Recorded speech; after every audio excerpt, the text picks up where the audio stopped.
Sa mga nag-commit po to read the New Testament in 1 year, anong chapter na?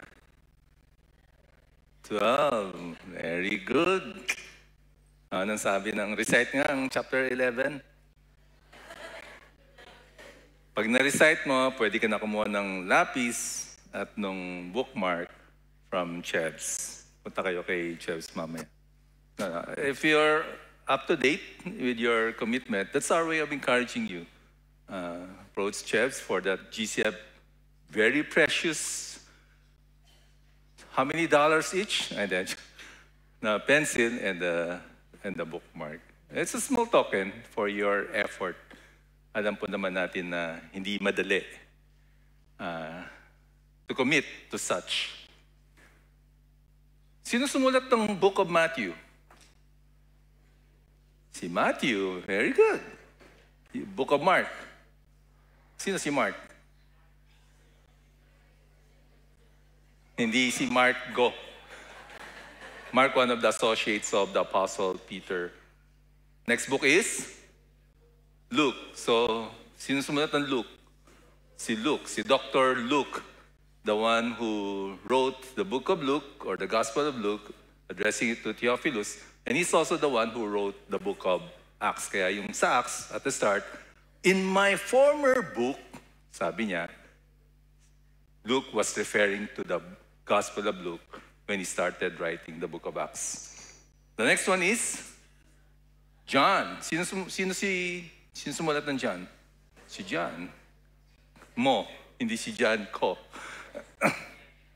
John, the Apostle John. Of course, I mentioned Acts, and from Romans downwards, most of them have been attributed to the Apostle Paul. Pagdating kay James, sino sumulat ng James? Si Santiago. Sa Tagalog, yung James Santiago. One of the half-brothers of Jesus. Of course, 1 Peter, 2 Peter, written by the Apostle Peter. 1st, 2nd, 3rd John, written by Apostle John. Jude, written by Jude, another half-brother of Jesus. And Revelation, written by Apostle John. These are the writings. Sinulat nila. The writings, that's why we call it Scripture. The word Scripture means writing. And then, these writings initially started with oral tradition, especially with the Old Testament. They were, at one point, nagkakaroon ng ang dami ng mga anonymous writings, so the church leaders canonize what has been canonized by the Holy Spirit so that we now have what is called the Bible. The Bible word means the book or roll. So nag-gather siya, ito mga writings na to, we call it Scripture, we call it Bible. Today, we use the two terms to refer to the Word of God. And these words of God, as 2 Peter chapter 1, 20 to 21 says, for no prophecy was ever produced by the will of man, but man spoke from God as they were carried along by the Holy Spirit. Sa Tagalog, kinasihan ng banal na Espiritu. Prophecies, God's revelations. That's the definition of prophecy. Again, ang prophecy, the biblical term prophecy, ay hindi yung manghuhula ng future. Biblical prophecy means God's revelation. Kinasihan ng banal na Espiritu, nireveal ang mga katotohanan patungkol sa Diyos at sa kanyang mga salita at katotohanan as the Holy Spirit guided. The word here is carried along by the Holy Spirit. And they wrote it down. Of course, the Holy Spirit used the very personalities of these writers. For example, si Luke. Physician siya. Siyempre, magaling siya sumulat. Aral eh. Si Peter, fisherman. Siyempre, medyo kalat magsulat. So, ginamit pa rin ng Banal Spirit yung personality ng writer, ng author, and then we now have the writings. And we praise God for that. They have been written for us so that we now have the very Word of God, salita ng Diyos. Here at GCF, we affirm that in one of our articles of faith, we have declared that the Bible is the inspired Word of God without error, written without error. So it is our only sure source of knowledge about God and His plans. Kung gusto natin ng tiyak na kaalaman patungkol sa Diyos, sa Bible po tayo titingin. Inulit ko na po ito noon. Pag gusto natin malaman ang patungkol sa katuruan ng Diyos, tayo ay hindi titingala sa ulap, kundi tutungo, bubuksan ng Biblia. May shape ng yung clouds, ng bundok. Ibig sabihin, mamamasyal kami sa talumpok. Hindi po ganon. Gusto natin malaman ng katotohanan ng patungkol sa Diyos, huwag tumingala sa ulap, kundi tumungo, buksan ang Biblia.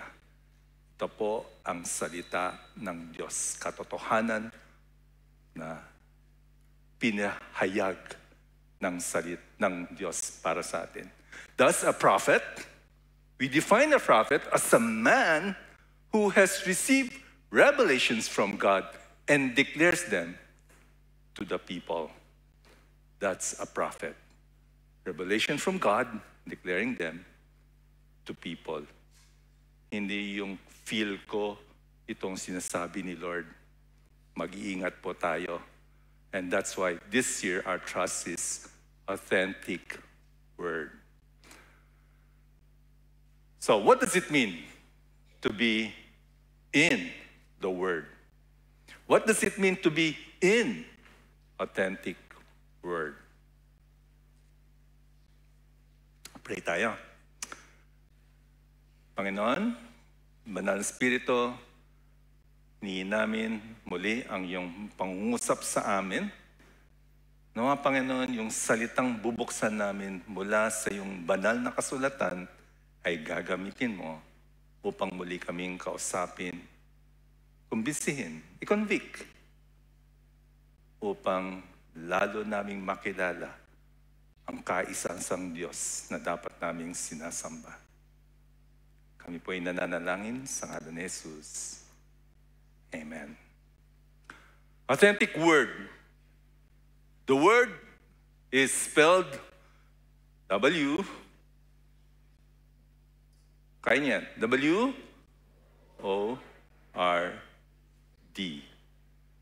W-O-R-D. Authentic Word produces authentic disciples. Paulit-ulit na nating narinig yan. Ilang taon na. Authentic disciples. Iba kasi yung umaattend ng Christian church, iba yung authentic disciple. Malayo. Malayo yun. Umaattend ako ng Christian church, that's why I'm a Christian. Ang gusto ni Lord, bawat sa atin, authentic disciple. Totoong disipulo, tagapagsunod ng ating Panginoon. Yun ang gusto ng Panginoon sa atin. And thus, we would like to put our trust in authentic Word this year, that you and I will grow into becoming more and more of being authentic disciples. W-O-R-D. W, walking in truth. O, obeying God's commands. R, rooted in Scripture. the dependent on God's word. So what does it mean to be an authentic word? Wait, walking in truth, obeying God's commands, rooted in Scripture, dependent on God's word. Yan pong 4 items na i-cover natin this morning. Let's start. Walking in truth. The word walk is frequently used in Scripture to refer to living. Hindi lang yung lakad, yung namumuhay. It's a way of expression in the Bible. Walking in truth is namumuhay ka sa katotohanan. Tingnan natin sa verse na to. Blessed is the man who walks not in the counsel of the wicked, nor stands in the way of sinners, nor sits in the seat of scoffers. But his delight is in the law of the Lord, and on his law he meditates day and night. He is like a tree planted by the streams of water and yields its fruit in the season, and its leaf does not wither. In all that he does, he prospers. So may kinokontrast dito. Yung man na hindi walking in the counsel of the wicked, and yung isa delighting in the law of the Lord. Yung una, blessed is the man. Blessed, happy. How happy is the man? How joyful is the man? How content is the man who walks not in the counsel of the wicked, nor stands in the way of sinners, nor sits in the seat of mockers, scoffers. Meaning, di ba parang may progression? Isang pagpapala daw sa isang tao na hindi nakikinig sa mga payo ng mga wicked, hindi ginagaya, at hindi nakiki-plot together with the scoffers. May progression. Di ba? Parang ano lang yan, parang nasubukan ng konting drugs. Sige na, subok lang. Oh, sige, okay. Tapos sumubok. Tapos nung sabukan, mamaya, nagtutulak na. So the progression of sin, it brings you deeper and deeper into destruction. So blessed is the man who doesn't even start walking in the counsel of the wicked.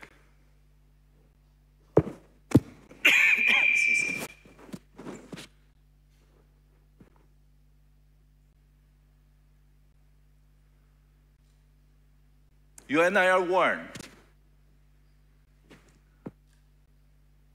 of testing. Yung susubok ka ng kasalanan. Ay, minsan lang naman subukan ko lang. Subukan ko lang. You know, my observation, sabi ni Dr. House, everybody lies. My observation, sa high school, ang bata, magaling magsinungaling pagdating ng high school.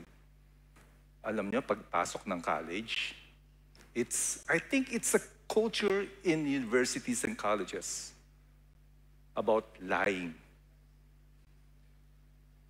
Magsinungaling sa magulang. It's really talagang kultura ng college, ng universities. Magsinungaling sa magulang. And those of you still in senior high, soon entering college, mag-iingat kayo. Beware. Talagang rampant ang pagsisinungaling. Thank you, beautiful Marge. Rampant ang pagsisinungaling. Kaya mo na, huwag mo sabihin sa magulang mo. After that, the next step, ikaw na. Walang nag-encourage sa'yo magsisinungaling ka na. And yung third progression, ikaw na nakakaisip. Sabi mo sa barkada mo, magsinungaling ka. Hindi ka naman mahuhuli.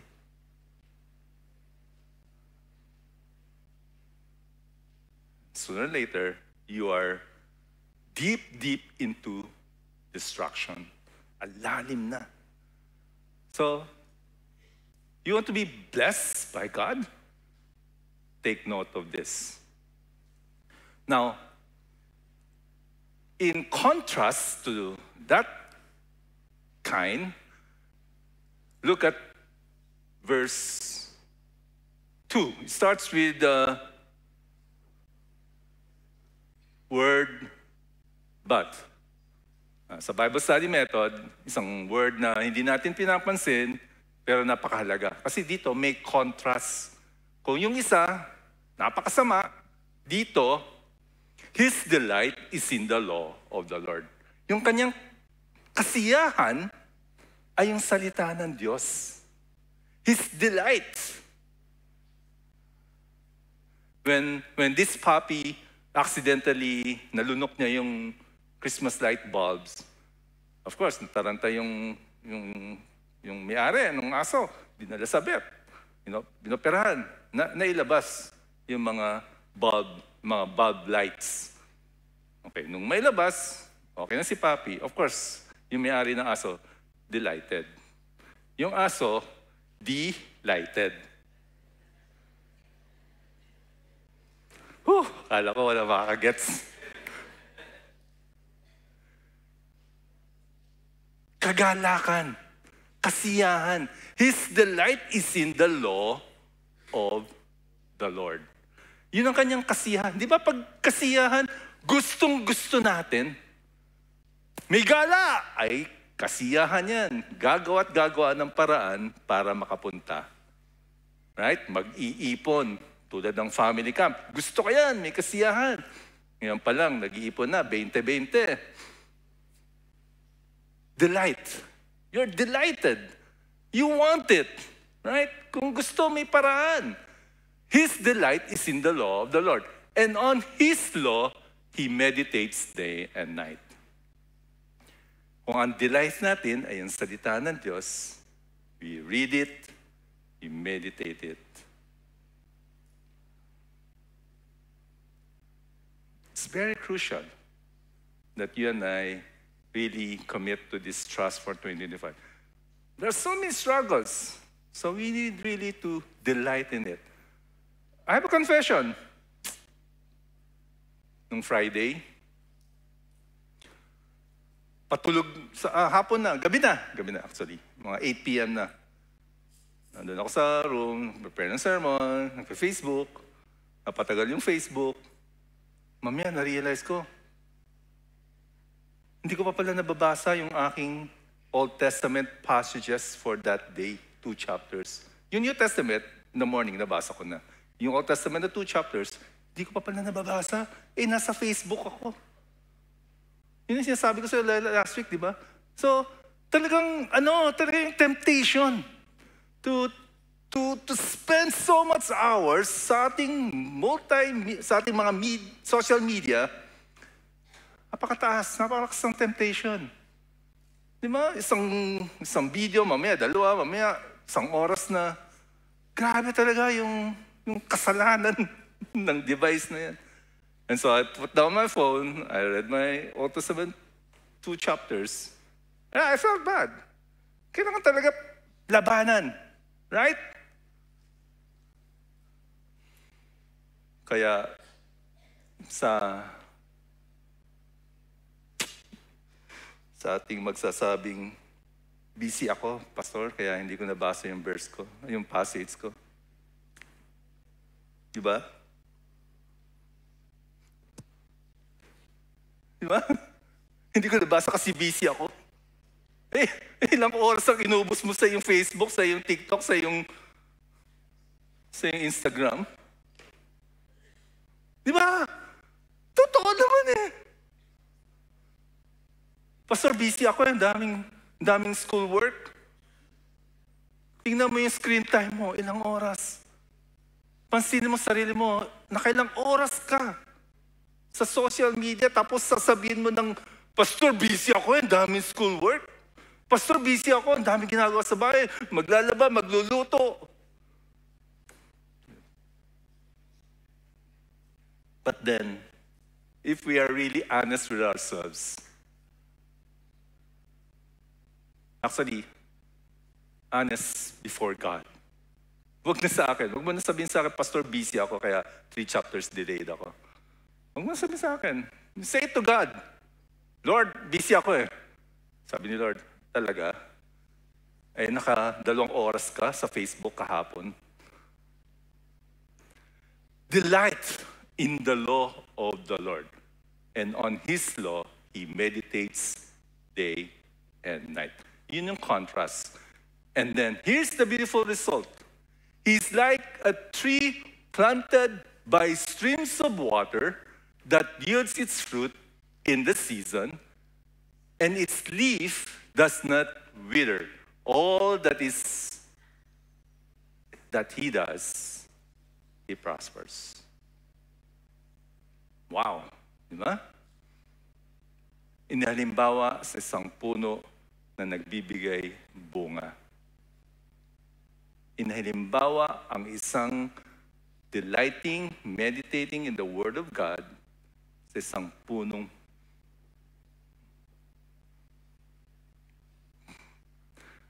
Look at this picture. Right? It bears so much fruit. Ang ganda. Ay, mataas pa rin.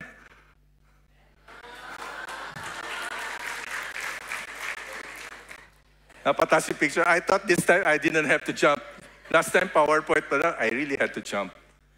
Mataas yung picture. It bears fruit.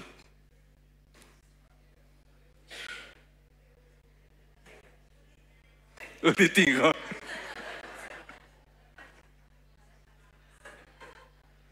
No, but she just explained his tricks. Bears fruit. Okay? Again, tulad ng sinabi ko the first time I did this like 4 years ago, the intention of this trick is not to remind you na si Pastor Hiso nag-magic no nagpipreach, but to remind you that you who delights and meditate on the Word of God bear fruit. Nagbubunga ang buhay mo. Nagbubunga in what sense? Of course, the Scripture speaks about the fruit of the Spirit. Nagbubunga sa buhay mo. Nakikita yung love, joy, peace, patience, gentleness, kindness. Yung character mo tulad ng Panginoong Sus, kitang-kita. Very evident. Because in the Word of God, you delight and meditate. Nagbubunga. Hindi yung 10 taong ka ng Kristiyano, kinatatakutan ka pa rin at ayaw kang kausapin ng karamihan dahil ang sungit-sungit mo. Nagbubunga. Not only in character, in Christ-likeness, but also in your life. Nagbubunga yung buhay mo para sa kaharian ng Diyos. When people observe you, the fruit evidently in your life influence others. Yung buhay mo nagiging masagana para sa kaharian ng Diyos. And the Lord will use you more and more para sa Kanyang kaharian. Kasi nagbubunga ang buhay mo.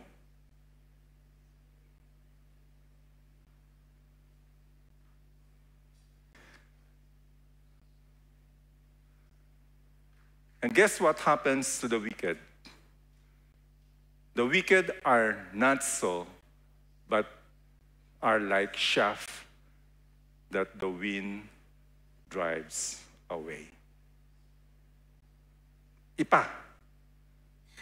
Yung panahon namin, may bilao, tinataktak ng ganon, tapos yung ipa, may iwan sa hangin, hanginan, tatapon.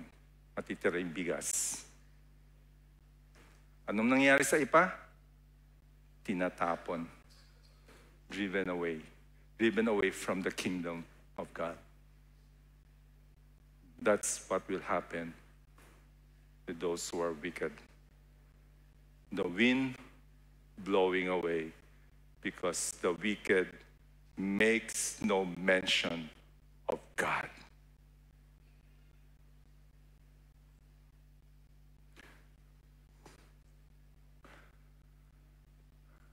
Therefore, the wicked will not stand in the judgment, nor sinners in the congregation of the righteous. For the Lord knows the way of the righteous, but the way of the wicked will perish.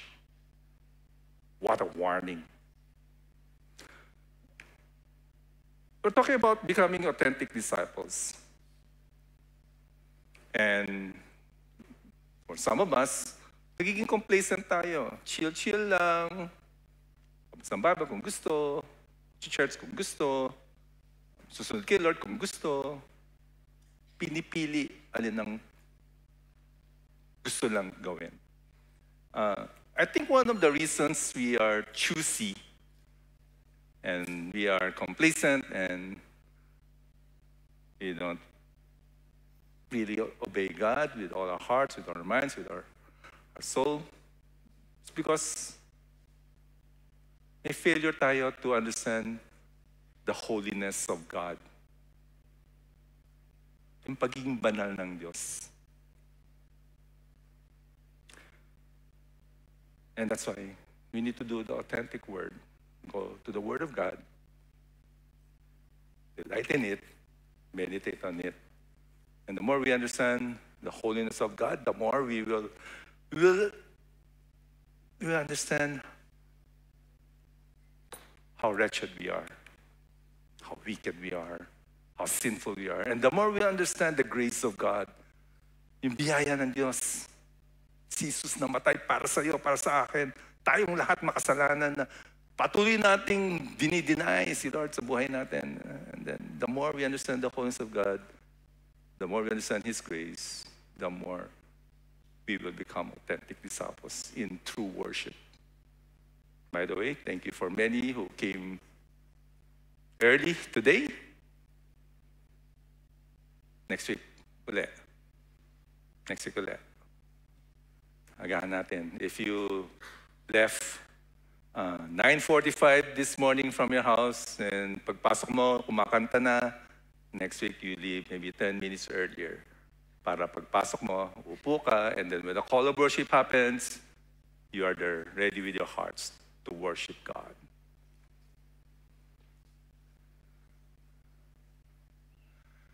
That's W, walking in truth, found in Psalm 1. Next one is O, obeying God's commands.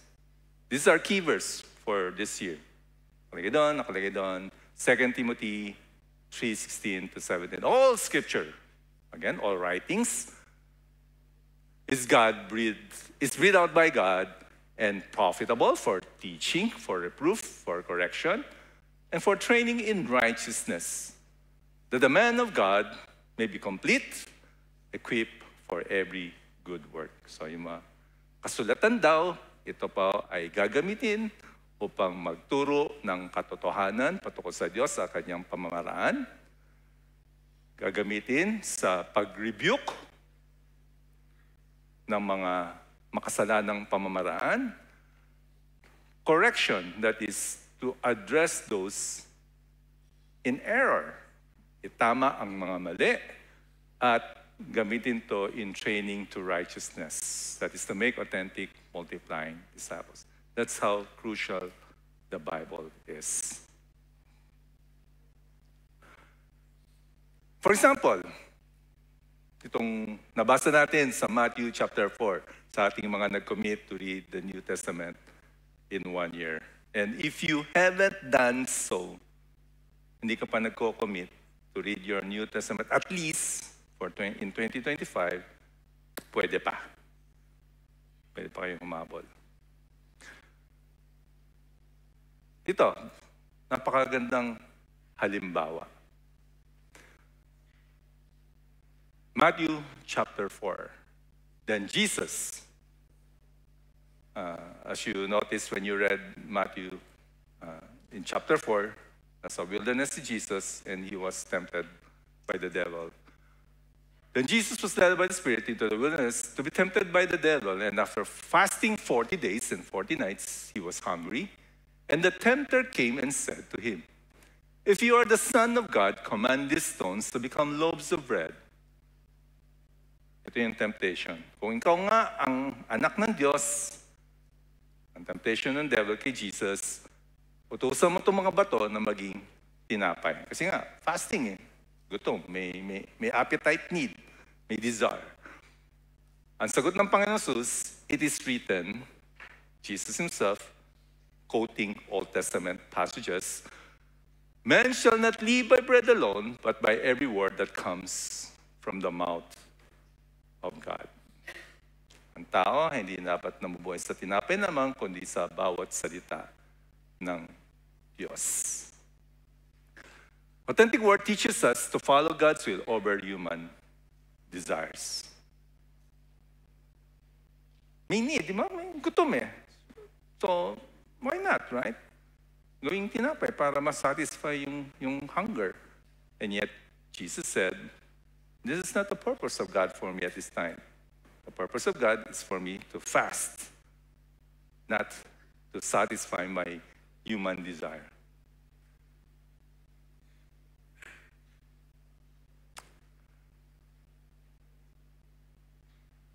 And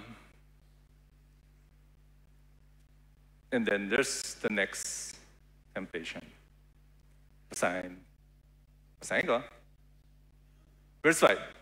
Then the devil took him to the holy city and set him on the pinnacle of the temple and said to him, "If you are the Son of God, throw yourself down, for it is written." So nandun daw siya sa ibabaw. Tapos nag-quote itong si devil from the scripture also. "He will command his angels concerning you, and on their hands they will bear you up, lest you strike your foot against a stone." And Jesus said to him, again, it is written, "You shall not put the Lord your God to the test."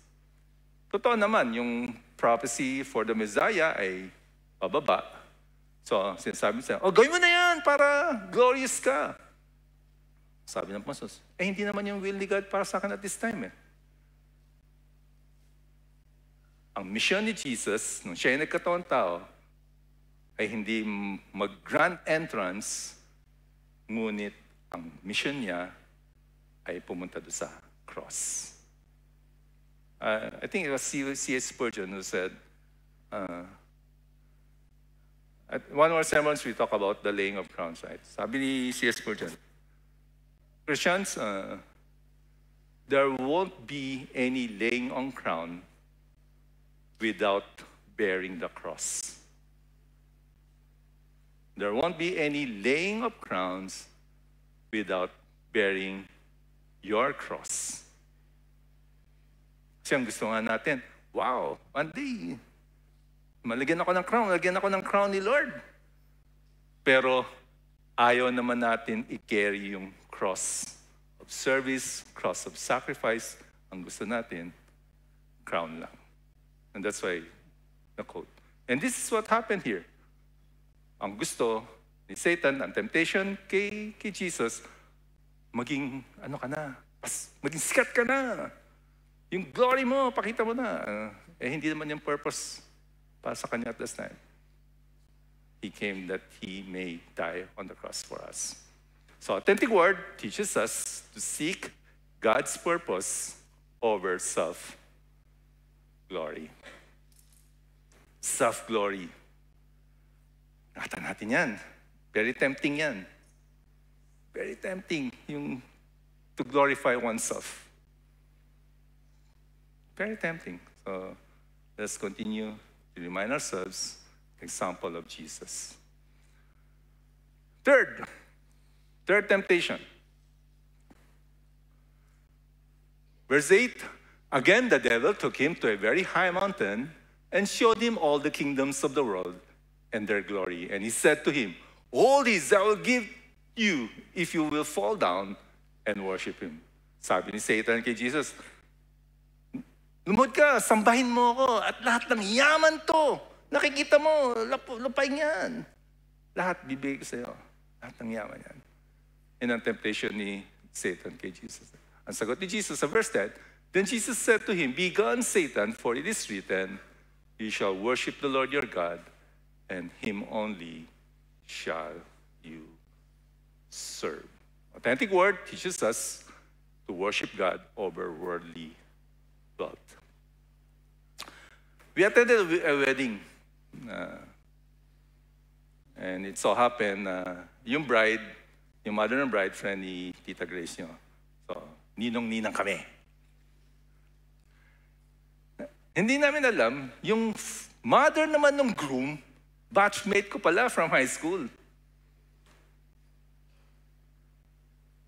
So, ilang taon na yun?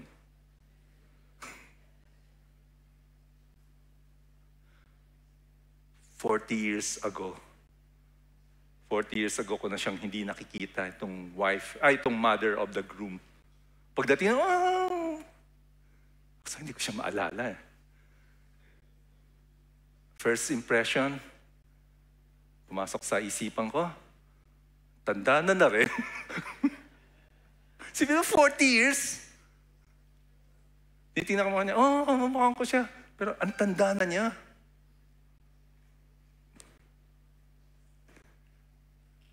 Siguro hindi nang isip niya sa akin. Tanda na, kalbo pa. And so, you know, when you meet your high school, your classmates batch, parang bumabalik yung high school days, high school life, oh my life. So feeling, yung high school kami, ganito. Grabe, no? When I was seated there, ano yung feeling yung mga reflection ko? Grabe. Itong kabatch ko, nung panahon na nag-aaral kami, tapos eventually, nakatapos kami, papakasal kami, yung mga ninong-ninang, mga tito-titas namin. Ngayon, ako na yung nakaupo doon sa... Grabe. Panahon, right? It just reminds us na how quick time is, how temporal life is. Actually, I was observing the crowd, observing yung couple. Ito yung edad, may panahon na ganito kami ni Grace, kami yung kinasal. Tapos yung mga titas-titas. Tapos ngayon, ako na yung tito, kami na yung titas-titas. The word generation after generation after generation came back to my mind again. There was a time, my generation, we were the young ones, we were the high school students, and now, kami na yung titas-titas, going 60s, and then the next generation is there, yung business person din, so nagbi-business, and then nakita ko yung mga bata, mga ring bearer, mga flower girls. After many years, sila naman ang next generation. And then, since I was reading also the Old Testament, si Abraham, tapos nilibing na si Sarah, tapos si Isaac na, tapos si Isaac, yung kalokohan ng kanyang amang si Abraham, na sinabing, si Sarah ay kapatid ko, inulit. Generation after generation. The word generation after generation. And then, of course, I noticed also the wealth found among the crowds, the worldly wealth. And that was the offer to Jesus. Worship me, sabi ni Satan. I will give you all the worldly wealth. Just worship me. Sabi ng Panginoon Jesus, worship God only. In Luke, chapter 12, merong nakalagay dito yung about the parable of the rich fool. Sabi ng rich fool, okay, napakarami ko ng crops, yung aking bodega, hindi na magkasya, pagigiba ko yan, patatayo ko ng mas malaking bodega para mas marami akong yaman na i-store dyan. And then I will be able to relax, eat, drink, and be merry. Yung goal niya sa life. Like, dancing through life. Walang nag-react. Dancing through life. No, nothing serious, not contemplating of the realities of life, not contemplating of eternal life, just dancing through life. And actually, yun din ang somehow iniisip ng iba ngayon. Dancing through life. You only live once, do whatever your heart's desire is. Go through life. But here, God said in verse 20, Luke chapter 12, telling the rich fool, but God said to him, "Fool, hangal! This night your soul is required of you, and the things that you have prepared, whose will they be?" Verse 21. This is not saying that investing, working is evil, right? Hindi na sinasabi ng Panginoon ito. But listen to verse 20. This is what will happen to you. Your life will be taken away from you tonight. So is the one who lays up treasure for himself and is not rich toward God. The life of the wicked. No mention of God.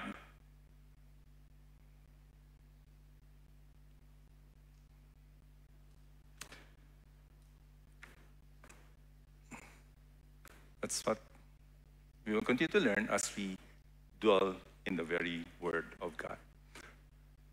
W, walking in truth. O, obeying God's commands, are rooted in Scripture, found in Ephesians 4. Yung last part dito, sabi sa verse 14, so that we may no longer be children tossed to and fro by the waves and carried about by every wind or wind of doctrine, but by human cunning, by craftiness in deceitful schemes.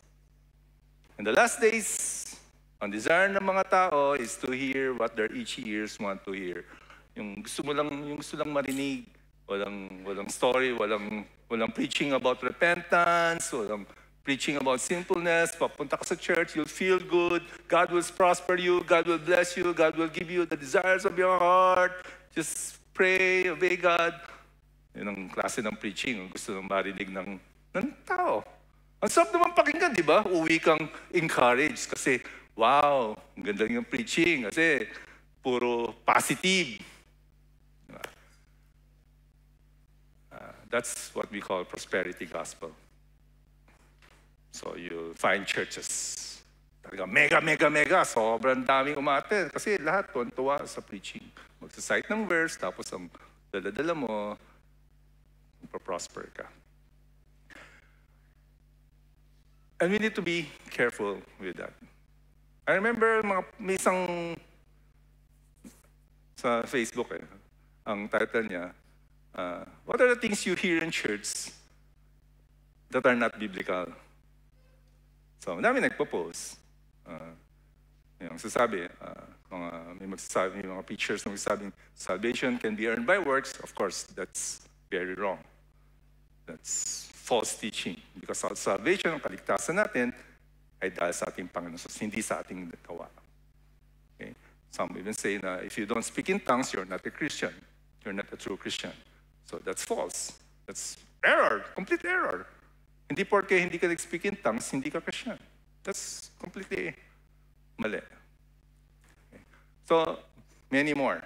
Okay. And that's why we need to be rooted in the Scripture. When I think of being rooted in the Scripture, I remember yung tatlong acacia trees doon sa KKK. May isang portion doon, upo ako, nakikita ko yung tatlong acacia trees na nakahilerang ganon. Glamorous. Ang lalaki, grabe. Siguro, for sure, yung ugat nun. Minsan nga, may inutusan ako. Sabi ko, tulak mo nga yung punong yan. Hindi niya may tulak. Dahil rooted. Now, if you and I are rooted in the Scripture, hindi tayo madideceive ng mga false teachings. And I'm glad that many of you have been faithful with the reading of your Bible beginning this year. I'm glad. And I'm sure by this time, nakikita na nyo. Kasi 10 chapters na kayo, nakikita na nyo yung salita ng Diyos. Hindi yung chop-chop lang, kukuha ka lang one verse here, one verse there. Nakikita mo na that it is a book. It is a writing written for you. Nakikita mo yung story after story. And you're being helped to be rooted in the Scripture. Matibay. Hindi na parang ikaw ay puntang Kalapan, tapos bumabagyo, nakasakay ka ng fast track, lakas ng hangin. Hindi ka na ganon sa iyong pananampalataya. Tossed through and fro. Sinabi nung isang napanood ko sa YouTube, ito daw, ganito daw. Ganon. May napanood ako isa, ganito sinabi, ganon. Pag ganun ka, di mo alam kasi ano yung salita ng Diyos. It's important to be rooted. And you know what is another modern way of ginaganon sa mananampalataya? Emotions. Yung emotion, very powerful. We're all humans, created in the image of God. We have our emotions. And when our emotions rule over us, we make our alibi. We conceptualize theories in order to cover up what the Word of God has clearly told you. Tinatakman. Guwapo naman, pwede ka na maging boyfriend. Christian ba? Umattend daw ng church once last year. Pwede na.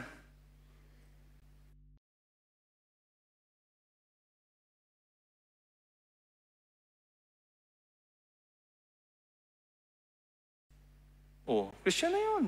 Pwede na. Samantalang ang gusto ni Lord sa'yo, hindi isang Christian boy, but a godly man. Yun ang gusto ni Lord para sa'yo. Hindi isang Christian boy na umaattend ng church, but a godly man, rooted in God, evident in his life.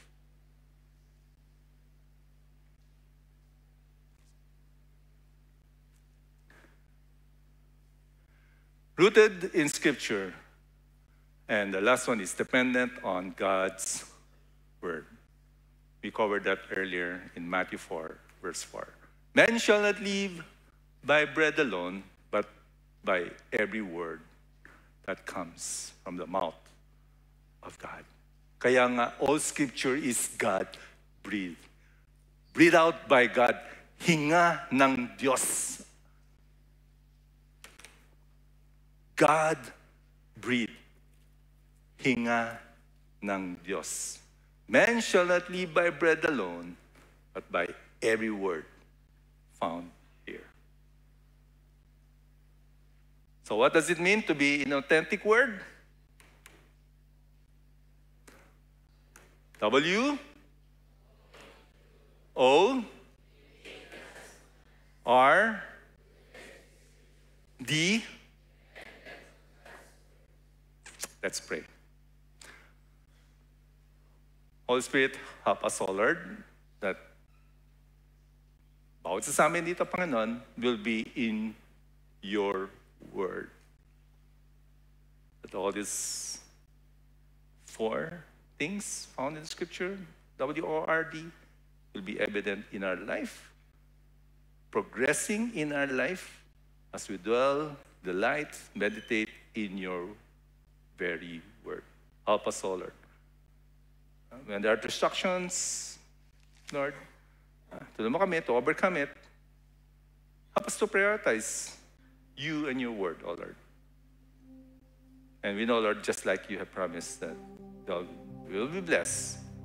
There will be joy. There will be happiness in me because we have delighted, we have meditated in your very word. Thank you, Lord. Pag ikaw nagsimula na magandang gawain sa buhay namin, ay siyang patuloy na gagawa at kikilos hanggang sa araw ng yung pagbabalik, Panginoong Jesus. Sapagkat ang nais mo ang bawat isa sa amin ay harap sa Diyos Ama nang walang bahid ng anuman, kundi merong kabanalan na tinanggap namin dahil sa aming Panginoong Jesus.